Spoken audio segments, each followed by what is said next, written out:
Why would there be ruins of ancient Greek cities in Afghanistan, which is 10,000 miles away from the homeland of Greece? Why would Buddha statues in Central Asia and India from 4th century BC to 7th century BC look exactly like ancient Greek sculptures? Ancient Greek civilization actually has the most unearthed artifacts, detailed written records, the most sites, and the widest distribution among all ancient civilizations. Its influence spread far and wide. The reason why ancient Greek civilization could reach such a distant place is because of an empire established by someone who lived more than a century before Qin Shi Huang. This story starts from a small kingdom in northern Greece called Macedonia. We all know that the ancient Greek world was made up of many independent states and small kingdoms, with Macedonia being one of them. The rise of Macedonia in the Greek world is very similar to how Qin state rose during the Warring States period in China. Those familiar with Chinese history should know that because it was far from the core area of Central Plains, Qin state was always at the bottom of the hierarchy among vassal states. However, later on, it managed to catch up and surpass other states through Shangyang's reforms, eventually unifying all of China. A similar story happened in ancient Greece more than a century before Qin unified China. Macedonia rose to power while other Greek states were busy fighting each other until they were exhausted. King Philip II of Macedonia reformed the kingdom, making it strong and powerful again. This allowed Macedonia to defeat old Greek powers like Athens and Corinth, unifying Greece by 337 BC. Even mighty Athens, which had established a powerful maritime empire and defeated Persia, never unified all of Greece. It could only coexist with Sparta as equals. This shows how formidable Macedonia was. Of course, the rise of Macedonia wasn't just due to Philip II's personal abilities, but also because Athens and Sparta were weakened by their conflicts. It had good timing, location, and opportunities. Looking ahead, you'll see that these factors almost define the entire history of Alexander's empire. With Macedonia turning Greece into a unified monarchy, the era of Greek city-states came to an end, which was definitely a fatal blow to the diversified political system, especially democracy in ancient Greece. However, unification also had its benefits. It allowed for centralized efforts towards common goals. Philip II set a grand goal for Greeks to campaign against Persia. Unfortunately, this Qin Shi Huang of Greece could continue his legend and was assassinated at his daughter's wedding banquet just as he was organizing the army. Thus, the mission to conquer Persia fell on the shoulders of his 20-year-old son Philip II. This young man, who seemed chosen by heaven, is Alexander the Great, the founder of Alexander's empire. The Persian Empire, or Achaemenid Empire, was the first in human history to span Asia, Europe, and Africa, established by Persians, Iranians. During its expansion, it tried to conquer Greece but faced fierce resistance from Greek states led by Athens and Sparta, ultimately returning empty-handed. This war is known as the Greco-Persian Wars, which produced legendary heroes like the Spartan 300 and the Battle of Salamis. Those interested can check out my previous episode on this topic. Objectively speaking, Greece's victory over Persia in the Greco-Persian Wars was mainly due to luck, because at that time, the Persian Empire was extremely powerful. Even after losing the war, it didn't suffer much overall damage. However, when Alexander campaigned against Persia, the empire had already been around for 200 years and was on its last legs. In contrast, Macedonia was a vigorous force, thus having good timing and location advantages. Additionally, Alexander himself was a chosen one. He had a powerful father, innate leadership, charisma, and was Aristotle's student. As an encyclopedic scholar in ancient Greece, Aristotle taught Alexander philosophy, logic, ethics, literature, natural sciences, medicine, political science, etc., making him both scholarly and martial. Therefore, when Alexander led Macedonia to campaign against Persia, he had good timing, location, and opportunities. The result was predictable. In the spring of 334 BC, Alexander crossed the Hellespont with an army of 35,000 soldiers, officially entering Asia. He first paid homage to the tomb of the famous Greek hero, Achilles in mythology, before meeting his troops on the plain of Arbela. The Persians naturally didn't sit idly by and quickly assembled about 40,000 to 50,000 troops, including 10,000 to 20,000 Greek mercenaries, deploying them on high ground across the Granicus River to prevent Alexander from crossing. Many Greeks unhappy with Macedonia's rule chose to fight for Persia. It wasn't uncommon for Greek mercenaries to fight for Persia at that time. The famous ancient Greek historian Xenophon was once hired by a Persian official, Cyrus the Younger, to help him claim the throne of Persia. Returning to the Battle of Granicus River, Alexander quickly advanced to the opposite bank. The Persians were shocked when they saw Alexander personally leading a small cavalry unit, charging into the river and launching an attack on them. This move left the Persian commanders dumbfounded. They hurriedly mobilized their main force, but got stuck in the turbulent waters and muddy riverbed.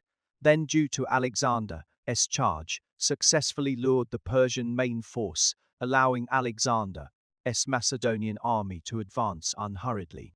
In the end, with fewer troops, he managed to suppress the Persian army and won a great victory at the Battle of Granicus River, thanks to his fearless spirit like a calf not afraid of tigers. After winning, Alexander continued advancing into southwestern Asia Minor. Upon hearing this news, King Darius III of Persia could no longer sit still and decided to lead his troops personally. So in spring of the following year, that is 333 BC, Darius III began mobilizing a large army from the central governorate of the empire. He first gathered his forces at Babylon and then marched northward, reaching Sogdia by September. However, Alexander did not engage him in battle. As such, Darius III advanced to Issus and deployed his troops on the northern side of the narrow pass there, intending to cut off Macedonia's supply lines and force Alexander into a confrontation. This strategy worked. Alexander had no choice but to face Darius III at Issus for a decisive battle. However, this move by Darius III ended up backfiring. Why? Because Alexander's forces numbered about 40,000, while the Persian army was around 60,000 to 100,000 troops, nearly double in number. If they had fought on open ground, it would have been easy for Alexander's side to encircle and defeat them. But Darius III chose a narrow pass as the battlefield, so despite having more soldiers, the Persians could form an encirclement, but instead got trapped in chaos within the confined space. Seizing control of the battlefield, Alexander led his cavalry through the Persian left flank straight towards Darius III's war chariot position. The usually commanding Darius was shocked and fled hastily, causing the Persian command structure to collapse instantly.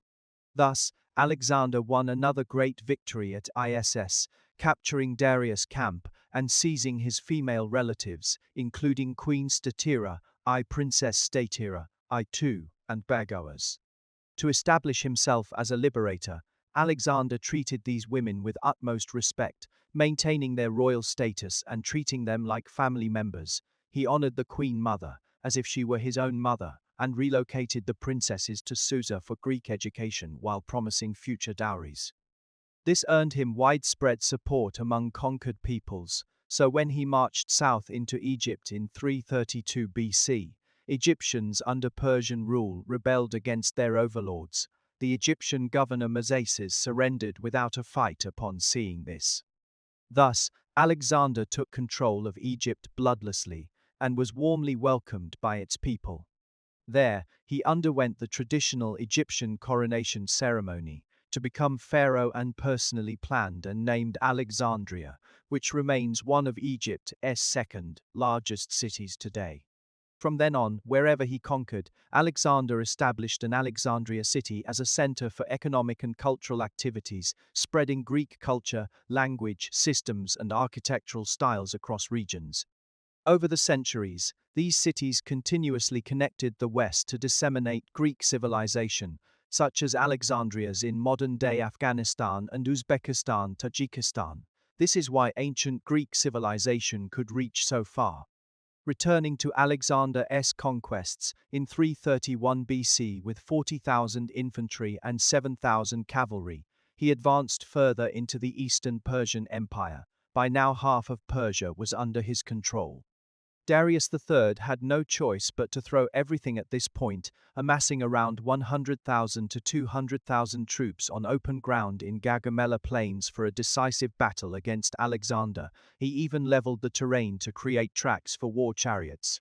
Clearly, Darius was betting everything on this strategy of numerical superiority and tactical advantage to defeat Alexander, but again due to overextension, Alexander exploited gaps created by luring Persian cavalry away from their main force, leading to another collapse in Persian command as Darius fled once more. Thus, Alexander triumphantly entered Babylon, where he received a hero's welcome before advancing westward to capture Susa and Persepolis, burning the latter city. Meanwhile, Darius retreated eastward along Persia's borders, still gathering forces for one last stand against invasion of Bactria. After some effort, he managed to muster 6,000 infantry and 3,000 cavalry, but was betrayed by his governor Bessus, who killed him and declared himself king instead. It is clear Darius III wasn't a weak ruler, but rather someone with immense mobilization capabilities and resilience who learned from past mistakes. However, he wasn't the rightful heir to the throne, but rather a puppet installed by powerful eunuchs who saw potential in his weakness for their own gain. And from his two instances of fleeing on the battlefield, he should indeed be a cowardly person by nature, but this very cowardly person first gathered up his courage to fight back against the powerful eunuch in order to save the Persian Empire, and later personally led troops into battle against invaders, working tirelessly to maintain this crumbling empire.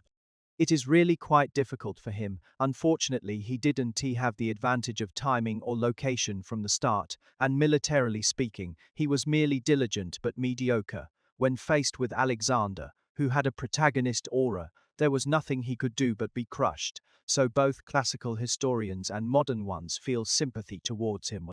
Alexander also felt angry and regretful about his death, later avenging him by killing Bessus and holding an elaborate funeral for him, burying him in the royal tombs of Persian kings. Thus, Alexander incorporated the entire Persian Empire into his domain halfway through, but his steps did not stop there. Ancient Greeks always believed that India was the end of the world, connected to the river of the ocean, a place only Hercules and Dionysus had ever reached. As an ambitious emperor, it is natural for Alexander to include India in his next goal. So in 327 BC, Alexander set out on another expedition from Bactria, through northern Afghanistan, over the Hindu Kush mountains, reaching Sogdiana, today Uzbekistan, and Tajikistan area, then entering the Indus River Valley, today Pakistan region. During this process, Alexander conquered Afghanistan, various tribes along Punjab border, even marrying local noble Roxana to strengthen his legitimacy. In 326 BC, Alexander led troops across the Indus River, reaching the kingdom of Porus. King Porus led a large army and fought fiercely with Alexander's forces on the Hydaspes River. Although Porus lost, he displayed great bravery and maintained dignity even after being captured. Alexander greatly admired him and appointed him as a local ruler. By late 326 BC, Alexander's troops reached the Beas River, about to enter the Ganges plain. But at this point his soldiers no longer wanted to continue forward. Long-distance campaigns had exhausted them. Tropical rainforest climate and unfamiliar terrain filled them with fear. The end of the world was just a step away now. Alexander surely still wanted to move forward, but his soldiers were resolute. Perhaps fearing mutiny, Alexander ultimately made one of the hardest decisions in life, ordering retreat, but this retreat turned into a death march. Unable to conquer India, Alexander hoped to regain greatness by crossing Gadrosia Desert.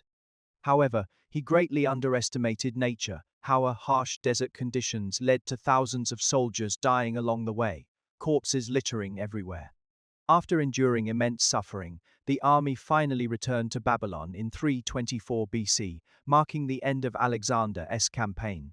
Of course, Alexander's life wasn't always about conquest and war. His rule had unique characteristics, which I personally find most interesting. Although Alexander was Aristotle's student, after conquering Persia, he diverged from his teacher ideologically. Aristotle was a typical conservative Greek supremacist, but Alexander, in modern terms, he was a left-leaning progressive. After ruling foreign territories, he promoted equality and opposed Greek supremacy.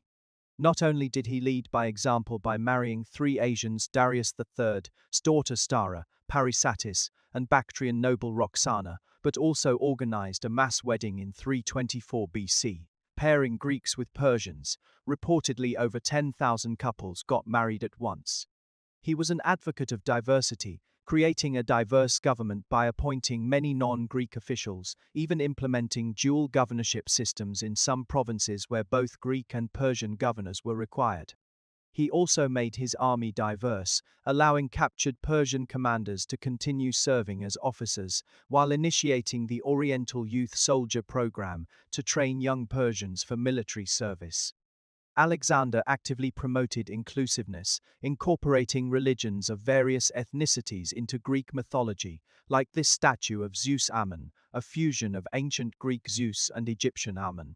His radical DI policy naturally caused much dissatisfaction among conservative Greeks. In 324 BC, when returning from India through Opis north of Baghdad, a mutiny broke out. Alexander wanted to send Greek veterans back home while replacing them with newly trained Persian and Indian soldiers. The veterans were already unhappy about his policies. This finally pushed them over the edge, seeing it as an attempt to strip their status and honor. They protested on a large scale, refusing orders. Alexander was furious, leaving everything to Persian officials and isolating himself in his tent, even declaring that his army would be composed entirely of non-Greeks from now on. Seeing hard tactics wouldn't work, the veterans resorted to soft ones. They wept at Alexander's tent, begging him to let them continue serving. Only then did Alexander forgive them. He held a grand banquet gathering 10,000 Macedonians and Eastern soldiers, announcing that all soldiers, regardless of origin, just as long as you are loyal and serve the empire, you are all Lucian's people. However, before things could settle down, in October of the same year, Lucian's good buddy, Sirach, suddenly passed away. Lucian was almost completely devastated by this sudden blow and made a series of irrational moves. And in 323 BC, when he finally came out of his grief and returned to Babylon to begin planning for an expedition to the Arabian Peninsula, he suddenly fell ill again. Unexpectedly, after Lucian collapsed this time, he never got back up. After 10 days of high fever, at just 32 years old, he died dramatically like that.